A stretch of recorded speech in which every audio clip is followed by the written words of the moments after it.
Buenas noches, oyentes del otro lado del dial. Sean bienvenidos una vez más, acá donde la ciudad duerme y solo despiertan las memorias que se niegan a morir. Lucía tenía 29 años. Era residente de medicina en Lima, Perú, y pasaba más horas en el hospital que en su propio departamento.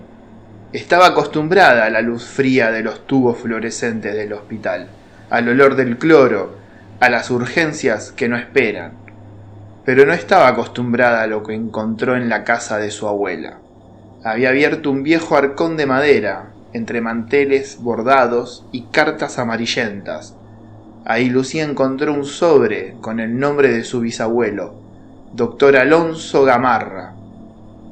Adentro había recortes de periódicos del siglo XIX, titulares de la época de la fiebre amarilla, lista de muertos, y en medio de ellos una nota breve que decía así: el doctor Gamarra continúa sus guardias en el presbítero maestro, asistiendo a los enfermos que no alcanzan cama en el hospital. Lucía sintió un escalofrío. ¿Por qué alguien haría guardia en un cementerio?, preguntó a su abuela. La anciana, con voz temblorosa, le respondió: tu bisabuelo no descansaba nunca. Se decía que atendía a los pobres en los pasillos del cementerio, entre los cuerpos, y que ahí mismo lo vieron por última vez. Lucía pensó que era una exageración, un mito familiar, pero esa misma noche soñó con él. Soñó con un hombre alto, flaco, con una lámpara de aceite en la mano. La miraba fijo y decía: usted también tiene la peste. Se despertó con el corazón acelerado y al amanecer tomó una decisión que no pudo explicar con lógica. Iba a ir al presbítero maestro. Lucía llegó al cementerio al caer la tarde. El presbítero maestro se alzaba como una ciudad de piedra, con sus avenidas silenciosas, sus mausoleos enormes, sus ángeles de mármol que parecían custodiar secretos. Pagó la entrada para una visita guiada. El vigilante, un hombre mayor de ojos cansados, le entregó un folleto y dijo en voz baja: si se queda hasta la noche, no se aparte del grupo. Aquí algunos caminos no llevan de regreso. La frase le quedó flotando. El recorrido comenzó. El guía hablaba de presidentes enterrados, de héroes nacionales, de esculturas traídas de Europa, pero Lucía apenas escuchaba. Sentía que algo más la estaba observando, ahí entre las rejas oxidadas y los pasillos estrechos. Al caer la noche, el grupo enfiló hacia la salida. Lucía no, Lucía se quedó atrás. Sus pasos la llevaron hacia el pabellón antiguo, donde los mausoleos eran más humildes, con cruces gastadas y placas ilegibles. El aire cambió. Ya no olía a tierra húmeda ni a flores marchitas. Olía a desinfectante, ese mismo olor penetrante que conocía de las guardias médicas, pero con un dejo metálico, agrio, como sangre seca. Un ruido metálico la hizo detenerse. Era el sonido de instrumentos quirúrgicos, como si alguien acomodara pinzas y bisturís en una bandeja. Venía de una capilla lateral, cerrada con cadenas. Lucía se acercó, apoyó la oreja en la puerta. Adentro se oían pasos, lentos, arrastrados. De repente, una luz amarilla se encendió detrás de las rendijas. La luz temblaba, como la de una lámpara de aceite. Lucía retrocedió un paso. Su corazón latía fuerte.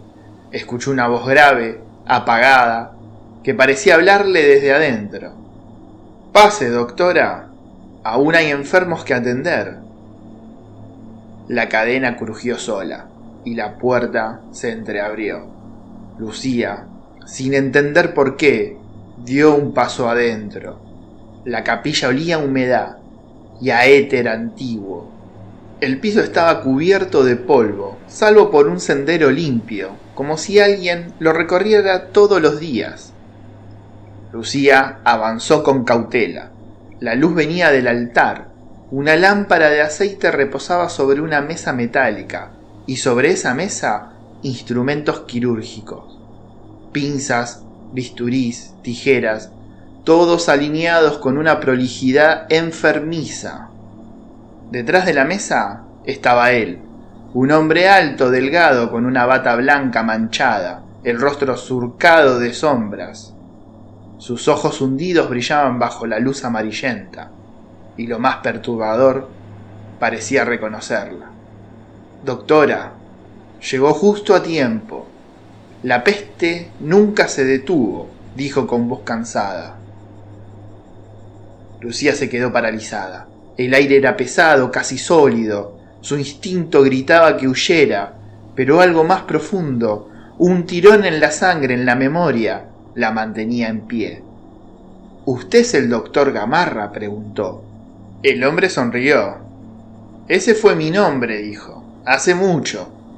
Pero la peste no conoce de calendarios. Cuando todos se marchan, alguien debe quedarse. Y yo sigo aquí». Lucía sintió un vértigo. Ese era su bisabuelo, o lo que quedaba de él. El doctor levantó una pinza. El metal brilló bajo la llama. «Usted también está enferma. Se le nota en los ojos. La fiebre se esconde, pero yo lo veo». Lucía retrocedió. «No, estoy sana», dijo. El doctor dio un paso hacia ella. Su bata rozó el suelo, dejando una estela de polvo. «Todos creen estar sanos antes de entrar, pero aquí nadie se va sin diagnóstico». Detrás de ella, la puerta se cerró con un golpe seco. La capilla se hundió en un silencio espeso, solo roto por el chisporroteo de la lámpara. Entonces Lucía lo escuchó. Un murmullo detrás de las paredes, voces débiles, de hombres, mujeres, niños, gente que tosía, que rezaba, que pedía ayuda. «Son los pacientes», susurró el doctor. «Todavía esperan atención y usted me ayudará a tratarlos». Lucía negó con la cabeza, los ojos llenos de lágrimas, pero el doctor ya había tomado un bisturí y avanzaba hacia ella. El pasado no estaba muerto. Lucía retrocedió hasta tropezar con el altar. El bisturí del doctor brillaba bajo la luz de la lámpara como si hubiera sido afilado esa misma mañana, pero su bisabuelo, o lo que fuera, no se movía con violencia. Se acercaba despacio, como un médico paciente, seguro de que el diagnóstico era inevitable. «No tenga miedo, doctora. La fiebre ya corre en su sangre. Puedo sentir el pulso desde aquí». Lucía sintió que el aire se espesaba aún más. Le costaba respirar. Su piel estaba fría, pero en la frente ardía un calor imposible. ¿Era sugestión o realmente tenía fiebre?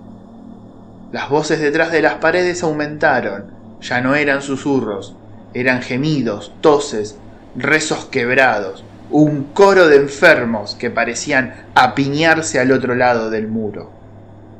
El doctor se giró hacia el altar, tomó la lámpara de aceite y la levantó.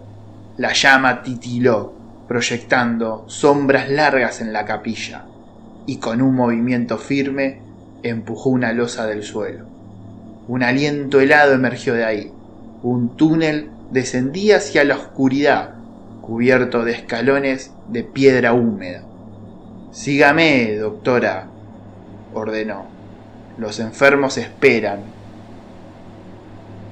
Lucía quiso negarse, pero sus pies se movieron solos. Una fuerza invisible la empujaba hacia ese agujero. El doctor bajó primero, iluminando con la lámpara. Ella lo siguió, temblando. El descenso parecía interminable. Las paredes estaban cubiertas de marcas de uñas, como si alguien hubiera intentado trepar de regreso. Cada tanto se cruzaban con rosarios, huesos amontonados, calaveras con la boca abierta, restos olvidados de epidemias pasadas. El aire se volvió insoportable. Mezcla de humedad, desinfectante, hierro oxidado y podredumbre. Lucía tosió y su eco resonó como un disparo.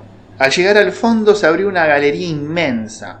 Era un espacio subterráneo que parecía no tener fin. Largas hileras de camillas oxidadas se extendían en la penumbra y sobre ellas cuerpos, decenas, quizás cientos, cubiertos por sábanas amarillentas, pero algunos aún moviéndose, convulsionando, como si todavía lucharan contra la fiebre. Lucía se tapó la boca para no gritar. El doctor alzó la lámpara y dijo con solemnidad: «Aquí están, mis pacientes. Nunca dejaron de llegar, y ahora usted será mi ayudante». Las figuras en las camillas comenzaron a incorporarse lentamente. Sus ojos hundidos brillaban en la penumbra. Sus bocas se abrían en un mismo murmullo: «Doctora, doctora». Lucía retrocedió, pero chocó contra la pared. La galería entera parecía cerrarse sobre ella. El doctor la miró fijo, acercándole el bisturí. «Empiece por el primero». Las voces la rodeaban. El murmullo de los pacientes se había vuelto un clamor. Decenas de cuerpos convulsionaban sobre las camillas oxidadas, extendiendo brazos huesudos hacia ella. «Doctora, atiéndanos, no nos deje morir». Lucía temblaba de pies a cabeza. El bisturí en su mano pesaba como una piedra. No recordaba haberlo tomado, pero ahí estaba, frío contra su piel. El doctor la observaba, inmóvil, con aquella calma siniestra. Su sombra se alargaba en las paredes húmedas. «La peste no termina nunca», dijo con voz firme. «Lo que comenzó en 1868 sigue ardiendo bajo esta tierra, y alguien tiene que seguir atendiendo». Lucía negó con la cabeza. «Yo no pertenezco aquí». «Ya pertenecías desde antes de nacer», respondió él, acercándose. «La sangre no olvida. Tú llevas mi nombre. Mi guardia es tu guardia». El murmullo se volvió un rugido ensordecedor. Las camillas crujían. Los enfermos se incorporaban uno a uno caminando hacia ella con movimientos torpes, arrastrando los pies descalzos. Lucía corrió hacia la salida, pero el pasillo por donde había bajado ya no estaba. Las paredes eran de huesos apilados y los cráneos parecían reírse. El único camino era hacia adelante, hacia esa multitud que se abría para dejarla pasar. En el centro de la galería vio una mesa de operaciones cubierta de sábanas amarillentas. El doctor señaló la camilla. «Acuéstese. La fiebre ya está en su sangre. Yo la atenderé, como atendí a todos». Lucía gritó. Las luces parpadearon y de pronto todo se oscureció. Cuando volvió a abrir los ojos, estaba tendida en la camilla. El doctor ajustaba las correas de cuero sobre sus brazos y piernas. La lámpara de aceite proyectaba sombras monstruosas en la pared. Ella trató de liberarse, pero las correas estaban firmes, como si hubieran esperado toda una vida para sujetarlas. El bisturí brilló sobre su rostro. «No tenga miedo, doctora. Aquí nadie muere. Aquí todos seguimos en guardia». Lucía cerró los ojos llorosos. Las voces alrededor murmuraban su nombre. Ya no pedían auxilio. Le estaban dando la bienvenida. Al amanecer, los vigilantes del presbítero maestro encontraron la capilla cerrada con cadenas. Todo parecía en orden. Solo un detalle los inquietó. En el registro antiguo de médicos, en una hoja amarillenta que llevaba más de un siglo sin usarse, había aparecido un nombre, escrito con tinta fresca: «Doctora Lucía Gamarra, guardias en curso». Nadie supo cómo llegó ahí, ni quién lo escribió. Desde esa noche, quienes se atreven a visitar el cementerio aseguran ver una luz débil moverse entre los mausoleos, una lámpara de aceite cargada por una figura alta, flaca, acompañada por otra más joven, y a veces se escuchan dos voces Un hombre y una mujer que repiten en la penumbra: aquí nadie muere, aquí todos seguimos en guardia. Terminamos por esta noche, queridos oyentes. No todos los médicos dejan de atender cuando mueren. Algunos siguen pasando lista, aunque sus pacientes lleven ciclo bajo tierra. Si alguna vez visitan Lima y alguien les ofrece un recorrido nocturno por el presbítero maestro, no se queden atrás. Esto fue Turno Noche.